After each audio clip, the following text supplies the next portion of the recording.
I'd very much like to welcome Professor Julie Selwyn from the Rees Centre in Oxford. She's going to talk to us this morning as part of our Wellbeing Conference series about the subjective wellbeing of children in care and care leavers, based on the Bright Spots programme, whereby they have collected data from 10,000 children. So huge amount of data, very seminal work that I think many academics certainly have used a lot in their research, and it's helped to direct our own studies. So really, really pleased to welcome you, Julie. If you have questions, please put them in the chat and I will look through them at the end after Julie's finished her talk and pose them to Julie. Thank you very much. Thanks, Alison. Well, first of all, I'm delighted to be here and part of this wellbeing event. This programme of work is a collaboration, I should say, right at the start between Core and Voice, who are a children's rights charity, and myself at the Rees Centre. So it is very much a partnership project. Now, we started our work now many years ago, actually, 2013 we began, and we realised that there were lots of objective measures of well-being of children in care, and they tended to be very negative. So it was, how many children are involved with the criminal justice system, how many leave care pregnant, but we didn't actually know very much about what children thought about their own journey through the care system. So our research funders, the Hadley Trust, who've given consistent funding for this project through the last 7 years, and it's really only because of their funding we've been able to do this work. They asked us to identify which local authorities were providing a good care journey. And we couldn't do it because I said there were only the negative outcome measures, really. So we began by asking 140 children in care and some care leavers as well, what matters to you? What makes a good life? And now here I'm having problems with my sharing because the screen has moved on without me even attempting to move it on. So I'm just going to go back again, sorry. We asked young people what really made a difference to them. And from all the work that we did with those children in the focus groups, we created some online surveys for children 4 to 7. And it's quite unusual to be able to get the views of such young children. Then the next group are 8 to 11s, and then 17 to the 11 to 18-year-old age group, and 18 to 25s.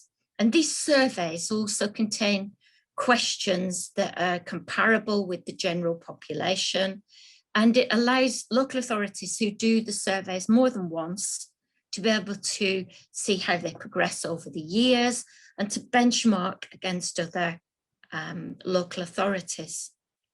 We chose as our framework for thinking about subjective well-being this definition on the left-hand side. It's about whether children feel good and function well at an individual level and also interpersonally, their relationships with others. And we were able to then create these surveys that examine a whole basket of indicators. So on the left-hand side are the surveys for children in care, the 4 to 18s, and on the right-hand side, the surveys for children who have left care, so the care leavers aged 18 to 25. At the heart of both are indicators of well-being. And if you look on the left-hand side, there are questions about, are you satisfied with your life as a whole? Whether the things you do in life, whether you feel they're worthwhile, whether you're positive about the future, and whether you feel your life's getting better. And these questions are also asked in the general population, and the results are published by the Office of National Statistics. And you can see the the results by country as well. So the ONS publish England, Wales, Scotland, Northern Ireland separately. On the left-hand side, you can see the domains as well. So there's questions about relationships. And as you'd expect for children in care, there's questions about contact, about family time with family members. Coming across very strongly from our focus groups was having a pet. And this is something that is often not thought about very much for children in care. And yet children in care, when we were talking about their family time, we're often saying, why can't I see my pet that I've left at home? Or the importance of pets in their placements. You know, they were saying things like, oh, my pet's always pleased to see me, no matter what I've done. My dog always wags his tail. Or I can tell my dog anything, it doesn't go on a case file. So, you know, pets are a very important relationship. Then rights, children's rights, feeling that they weren't made to feel different. The stigma of care came across very strongly. The right to have recovery in care, the right to get the kind of services that children need to recover, and resilience, the importance of a trusted adult has come across again very strongly in our focus groups and very strongly in findings that every children should have a trusted adult in their life. Just very briefly about the validation, and all this is in our publications that you can find online. But one of the things that was very important was helping local authorities deliver the survey. It's not an easy thing to do, to be able to access every single child who should be able to fill this survey in. So the most successful local authorities did a mapping exercise, looking at how they were going to reach every child in their care and how they were going to do it. Core and Voice provide templates and letters, and there's a whole range of support that goes to local authorities to enable them to deliver a successful survey. So if we look at where we're at now, we've involved 55 local authorities with over 15,000 responses from children in care and care leavers. In the coming year, hopefully by the end of the year, you'll be seeing lots of publications called 10,000 Voices, which is 10,000 children in care, as well as outputs from local authorities. We're producing a whole lot of stuff about local authority variation, 10,000 voices of what children in care say is important for their family time, for contact, and an overview report as well. And all that's coming soon. So a little bit about the findings. There are an awful lot of findings, so it's quite, I've had to be a bit picky and choosy about which we talk about now in this short space of time. The first thing to say is how positive children feel generally about being in care. We often hear very negative comments about the care system, whereas in fact 82% of children, when asked, say that life is getting better. And here you can see some quotes from children. I like being in care, I'm happy and I'm well looked after. Children often made comparisons with how life was before, with saying things like, I now know what being in a family is like. I now know what being loved and cared for is like. So 82% felt their life was getting better. In comparison as well with children in the general population, more felt they were safe in their placements. So we have 88% of children in care saying they feel safe, in comparison with about 3/4 of children in the general population. Of course, you'd hope children in care did feel safer. And things that were associated with feeling safe were where children felt they were being treated the same as the children who were the children of foster carers. So here's a young person saying, my foster carers rear me just like their own daughter, which is really nice because I feel safe. The ones who were less likely to feel safe were those who'd had multiple placements, and children in residential care were less likely to feel safe than those in kinship care or in foster care. Feeling safe was also associated with trusting the adults you lived with, fairly obvious. So again, you know, I can trust my foster carers now. Younger children, when they were writing about trust, often wanted to call their foster carers mummy and daddy. And some of these younger children felt that that wasn't allowed. They weren't able to do that. And they wanted to feel they belonged in their placements. So there are some practice questions about how we enable some of these younger children to feel that they belong in their placements when they do want to call their carers mum and dad.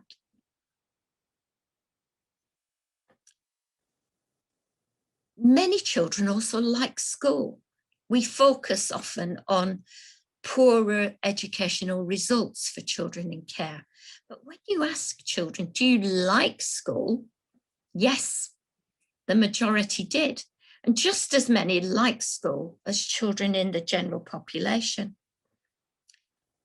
Disliking school was associated with not having a good friend, being bullied, and again, being in residential care. There were comments from children about wanting to stay in the same school when they moved placements, but there were also comments about placements being a long way away from school. And placements that were a long way away from school meant that some of the younger children were very tired. Some of the little ones, aged 4 to 7, wrote that when they got home from school in their taxis, it was bedtime. There was no other spare time. There were also comments about the distance preventing friendships. So children wrote that they weren't able to do the activities and clubs that took place after school. And that meant that their friends didn't include them in things. One child wrote, I now have no friends because I can't do the activities and clubs.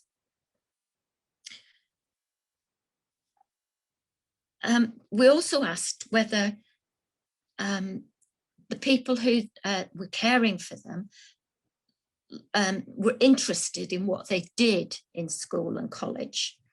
And 96% did. And again, this is more than children in the general population. So what foster carers are doing and the effort that has been made in practice to improve this is being shown in children's comments. Children are saying that their carers are interested in what they do at school. Relationships. Well, you can see that contact was a big issue. Children didn't like the word contact and they really wanted it replaced with family time. And again, it was about being made to feel different and where contact took place, how contact took place. So many children, you can see here, felt that they saw their families too little. A quarter felt they saw their mum too little, 19% dad, and 27% their brothers and sisters. Comments were very mixed. Some young people, especially those 11 to 18-year-old age group, had made a decision not to see their parents anymore. They felt their parents had let them down, or they were embarrassed by them during contact visits. Whereas others really hoped that things might change. They wanted to see their families for longer. and not to see them in contact centres. There were very few positive comments about contact centres. Again, there were comments about the distance that children had to travel to contact. There were comments about parents and older siblings not being given any finance to travel to contact visits. So children were very aware of how much their parents were having to spend to get to contact. They also felt that some of the supervision in contact centres was very intrusive. You know, one child wrote something like, I don't like being supervised because I can't tell my mum I love her. And they felt there was this intrusion. So children liked contact when normal activities were done outside, going for a meal, going to see a film, going bowling, and they didn't like being supervised. We also asked about, sorry, I just need to move my screen a little bit. We also asked about whether children and young people had a good friend. 1 in 10 teenagers did not have a good friend at all. And friendships are so important to teenagers. You know, as children grow older, the influence of adults gets less and friends become incredibly important. And being friendless was associated with moves in care. As you can imagine, it was very difficult to maintain friends if you were constantly being moved, and also not having access to social media outside of school, because as anybody knows who's got teenage children, all the communication goes on through Instagram and through WhatsApp. Relationships with social workers. We asked whether young people trusted their social workers. Most did. You can see here that there was high levels of trust in social workers, despite the number of young people who are having multiple changes of social worker. Only 34% of young people had the same worker in the last year. There were many, many changes of worker. And lots of comments were about, you know, like this one here from a teenager. I think that social workers shouldn't move around as much because they get to know your life story. You have to trust them. But how can you trust them when you don't even know them or they hardly ever met them? So there were comments about constantly having to tell your story over and over again, and of social workers not really knowing you.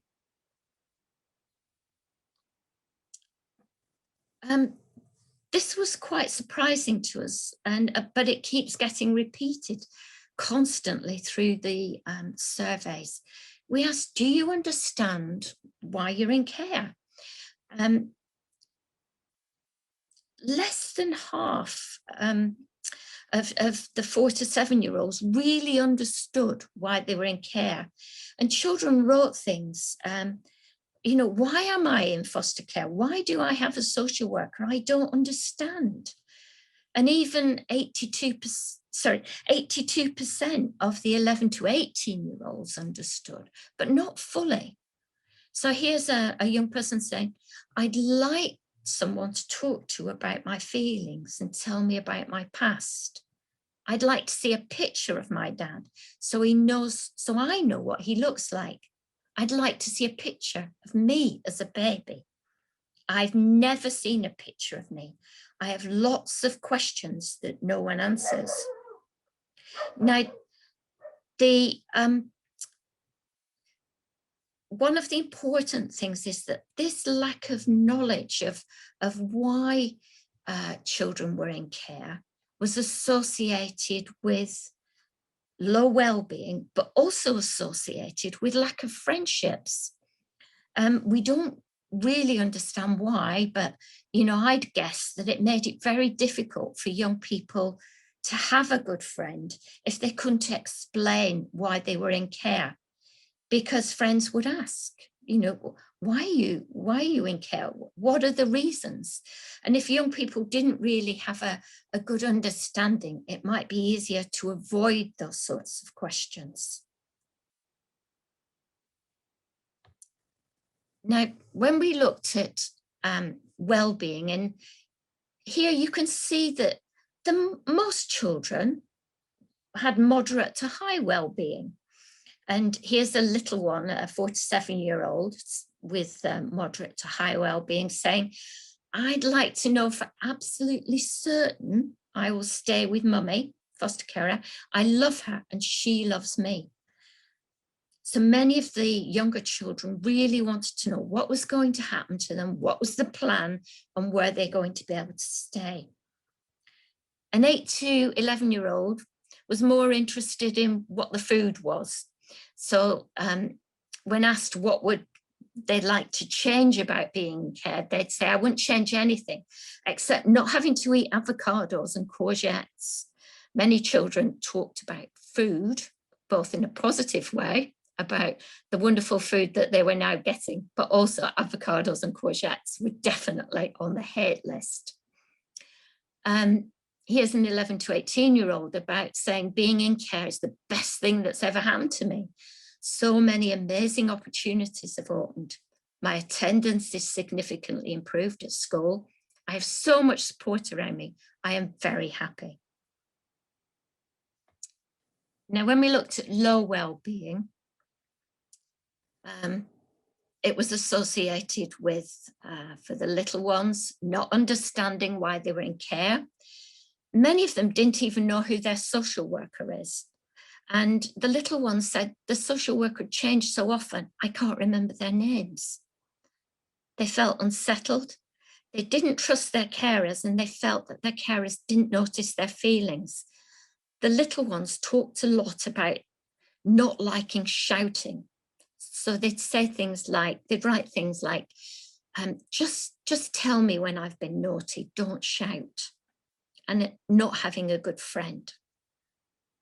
In the 8 to 11-year-old group, it was about feeling unsafe or unsettled, not having that trusted adult in their life, not trusting their worker, not feeling included in decision-making, and again, not having a good friend.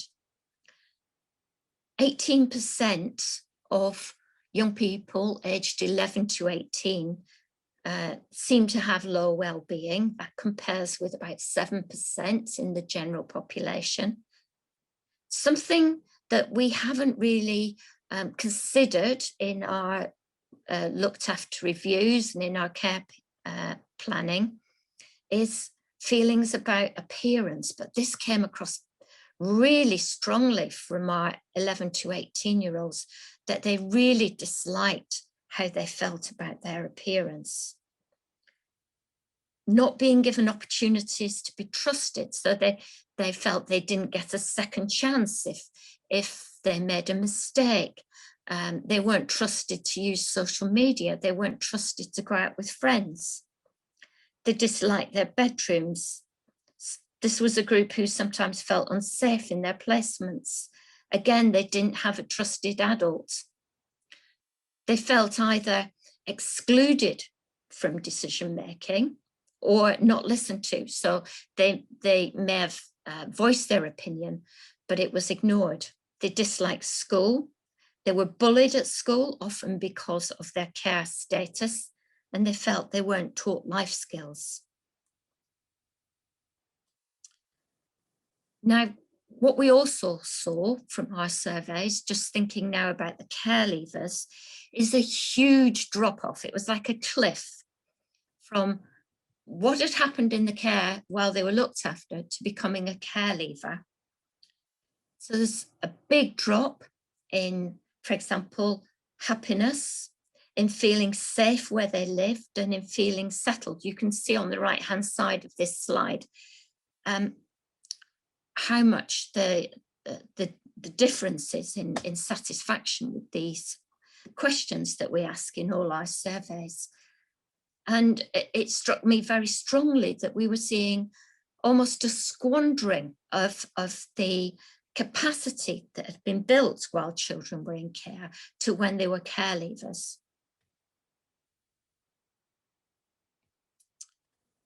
Care leavers did worse than the general population on a whole range of measures. So if you look at anxiety, a third of care leavers were scoring in the high anxiety range in comparison with 20% of young people of the same age in the general population. 22% said they felt lonely often or always, compared to 10% in the general population. 14% said they didn't have anyone they could trust, nobody at all. And 26% had very low life satisfaction. I think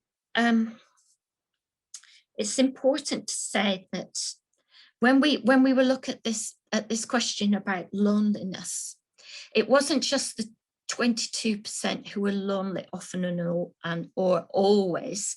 It was about how small their social support networks were. So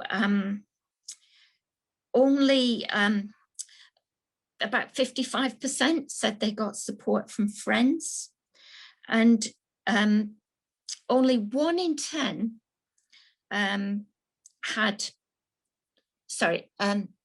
1 in 10 care leavers said they only had their personal advisor who provided any kind of emotional support for them. So their social support networks were very small. So if we look just at loneliness, here's some of the comments that care leavers put on their forms, on their surveys. So 1 in 5 was saying that they felt lonely often or always. And, you know, carers were saying it's mostly an alone feeling. I can't go anywhere or do anything because of the way I look and having nobody.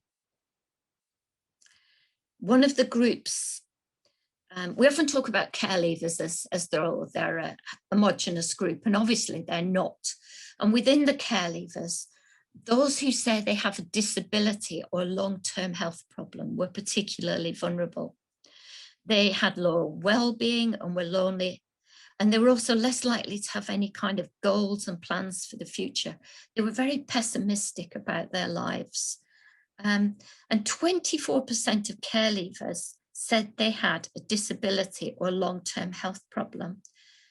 We didn't ask what was the disability, but from the comments on their surveys, many of these long-term health problems seem to be mental health problems. So care leavers wrote about their anxiety or their depression and feeling that they couldn't leave their flats because they were so frightened to go out. There were others, of course, who were disabled and who couldn't fit into the system. So we had care leavers writing about how they were deaf and they couldn't access out-of-hours services. So this is a group who have had very little attention paid to them. And partly it's because we can't identify them whilst they're looked after in any of the national statistics. We don't actually collect any information nationally on children who have a disability. So when we looked at those with very high and very low well-being, 30% of carers had care leavers had very low well-being. So the majority was still doing fine. And that's an important point to make. So those with very high well-being felt they were treated the same as any other young person. This was a group who felt very proud and strong. They were proud of their care status. They felt safe and settled wherever they were living. They had very low levels of stress, bigger support networks.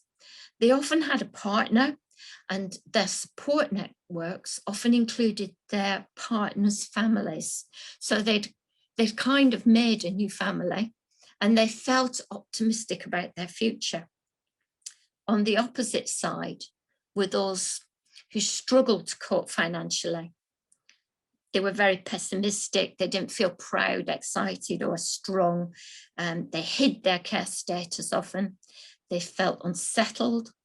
They were lonely. They wrote that they were angry all the time, high levels of stress, very few trusting and supportive relationships, pessimistic and unhappy with how they looked. Now, one of the other things we're going to be publishing on soon is the difference in local authorities.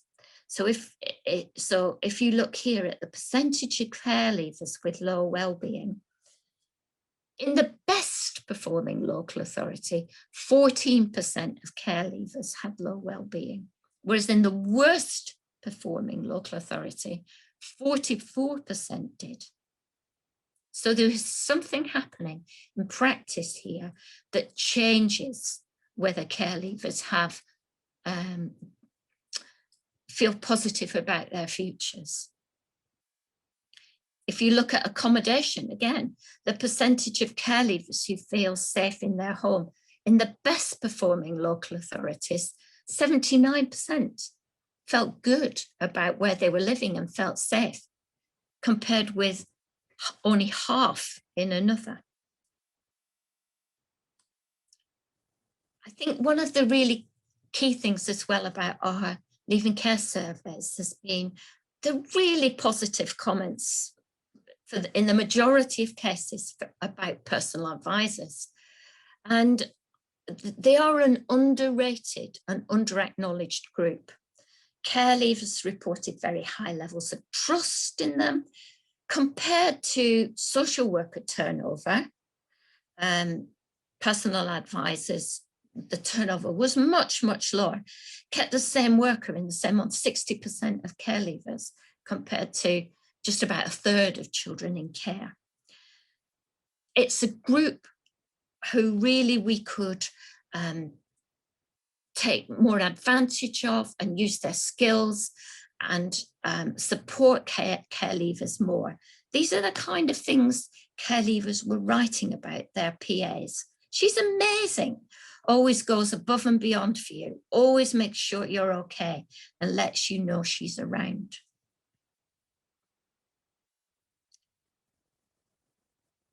Thinking about our surveys and going right back to when we first did our focus groups, one of the things children said to us in those focus groups was that they were absolutely fed up of filling in surveys for the local authority where nothing ever changed.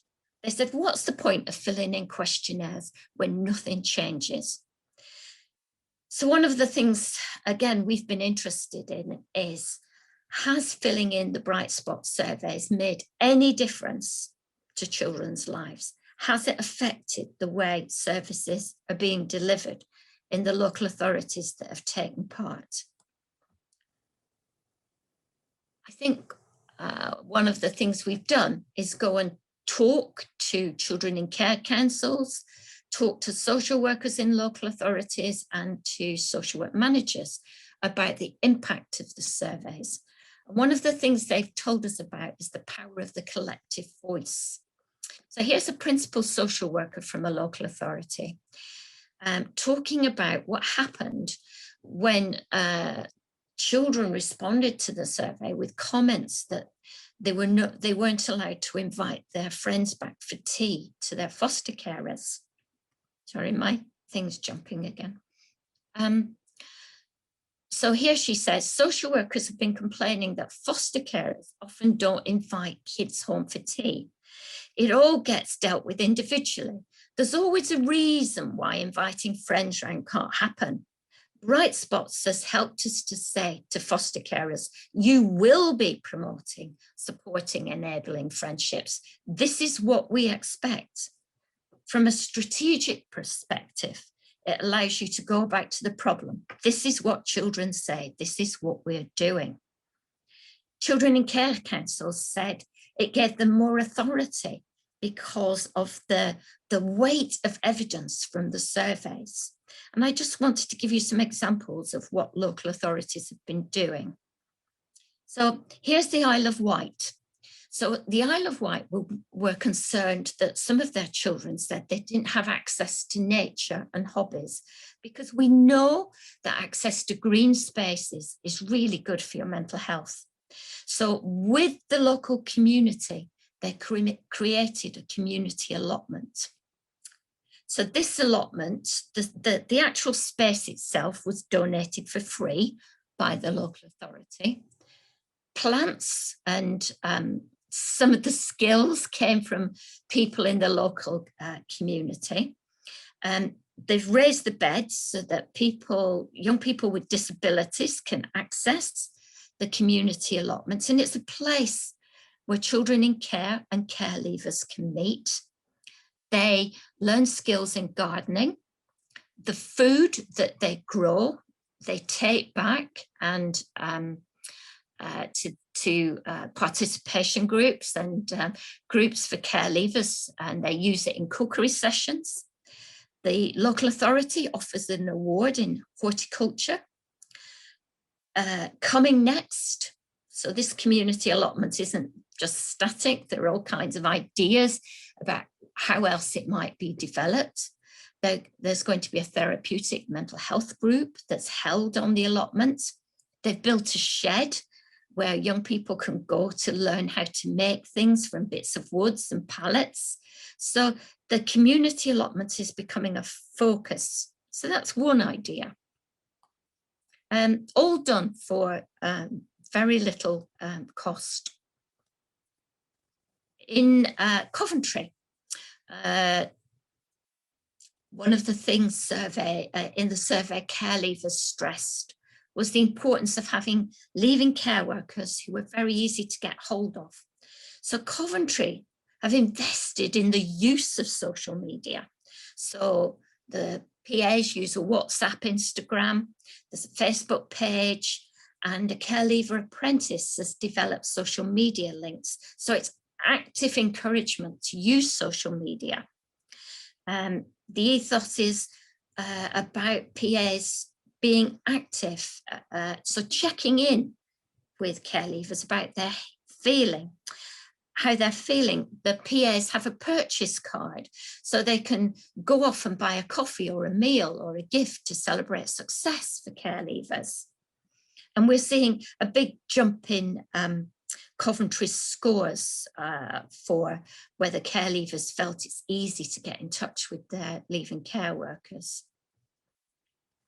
Another really good idea, and I really love this one, is Sheffield's idea to help people understand how difficult it is to manage on a budget.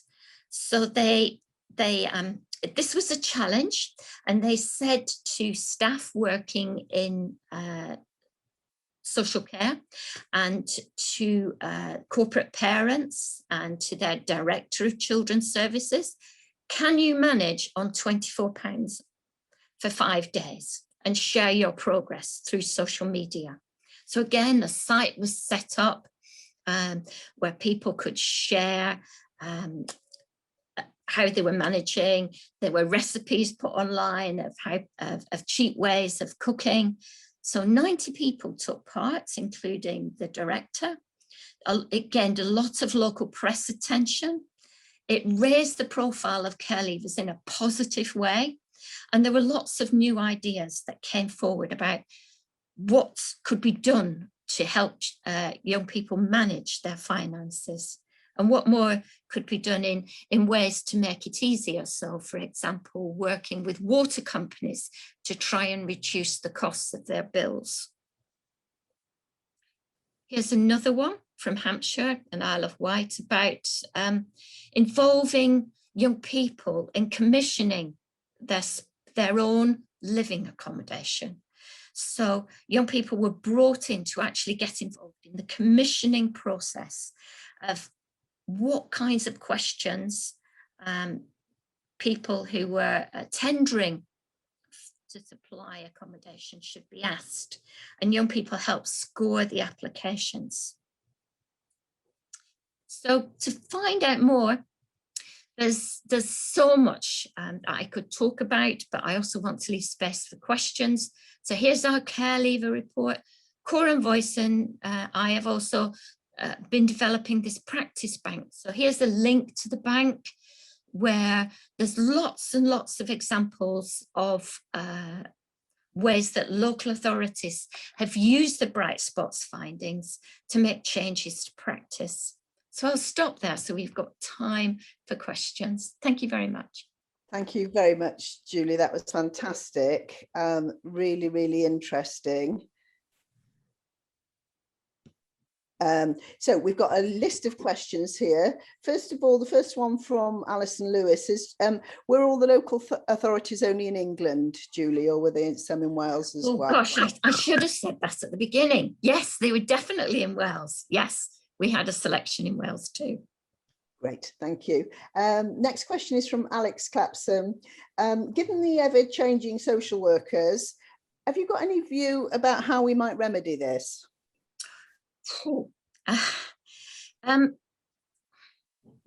Some of the social work changes were because social workers left, and there's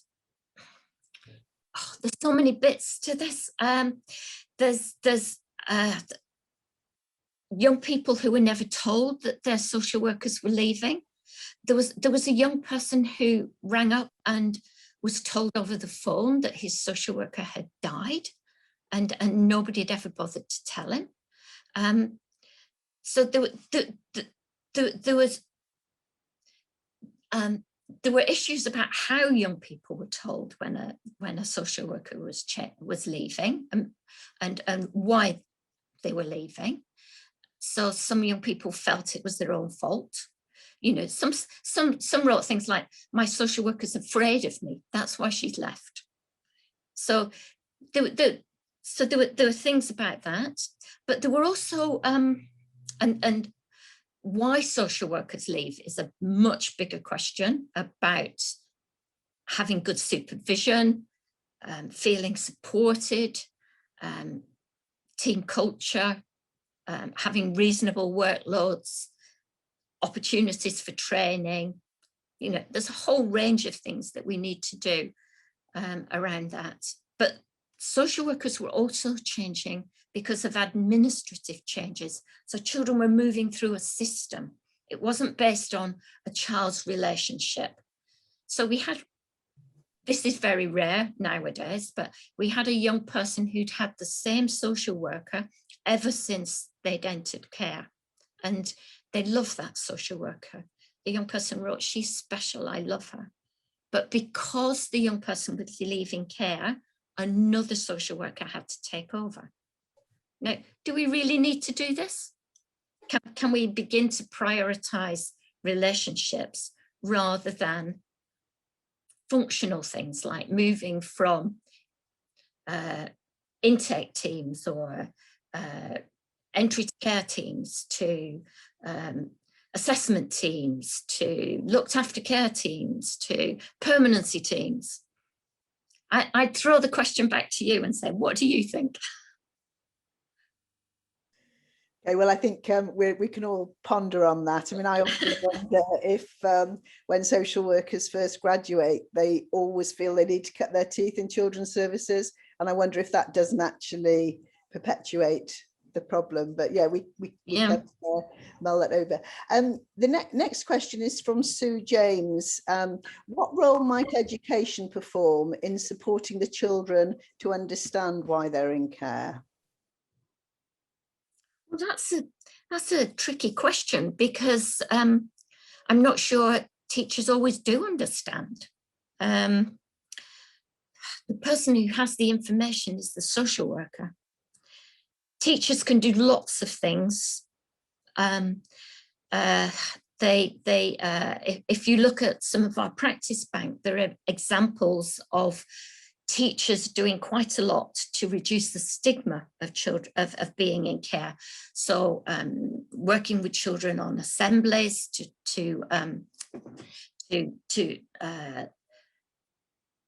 sorry, I'm not sure what the right word is, but to do presentations during assemblies about the care system and why children are in care, to try and reduce the stigma across.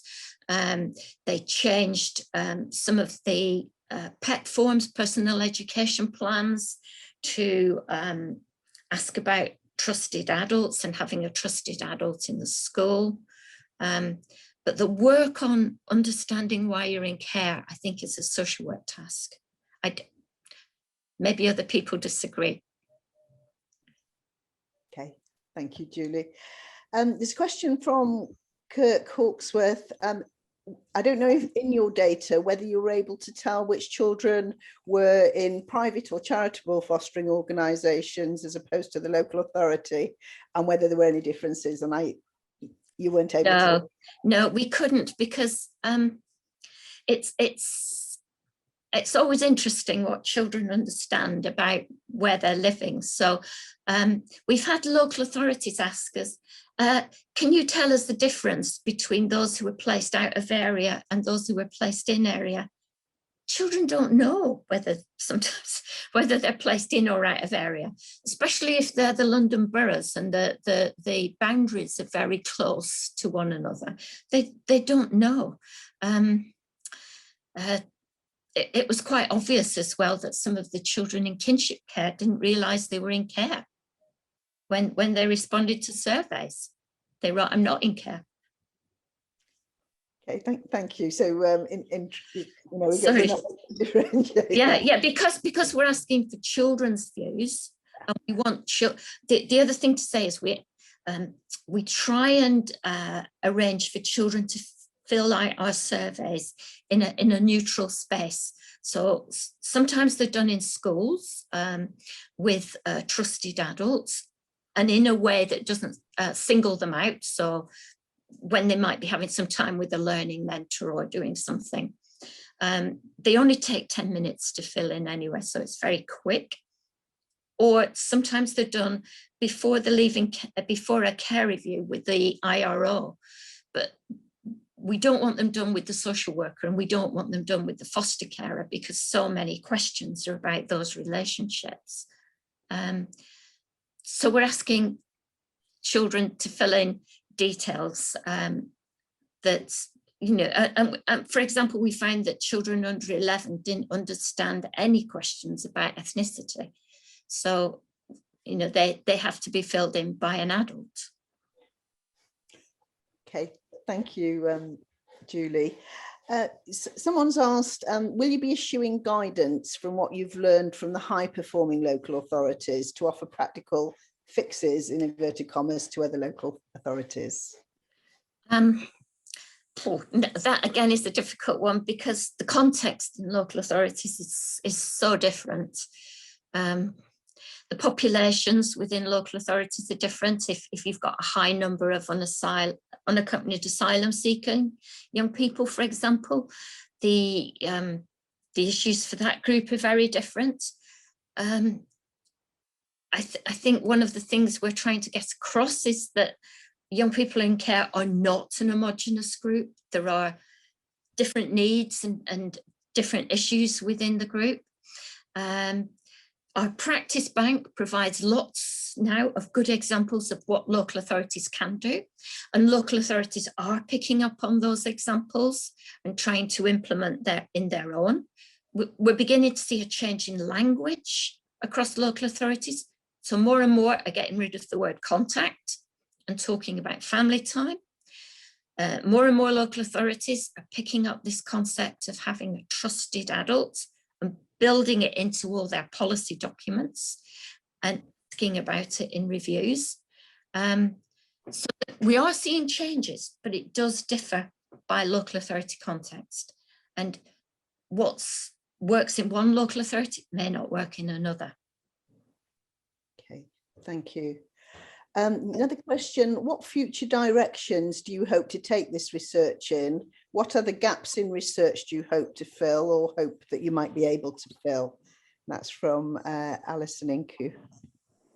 Oh gosh, one of the things I've always wanted to do is create a similar survey for children with disabilities, children with communication needs. At the moment, we try and reach children with a disability, but it does depend if there's an adult around who can help with some of the questions. but we know that some of the questions aren't appropriate for that group. So I'd really like to do something for children with a disability. Okay, thank you.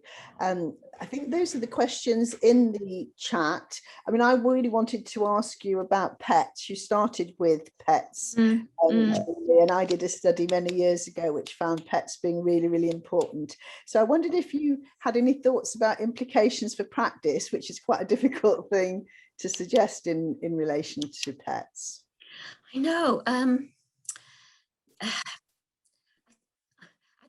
I'd like to see pets considered in contact planning. When children wrote about successful visits, they often wrote about things like, we went out for a walk in the woods with my dog. So it was a kind of natural activity, and maybe having the pet along relieve some of the tension.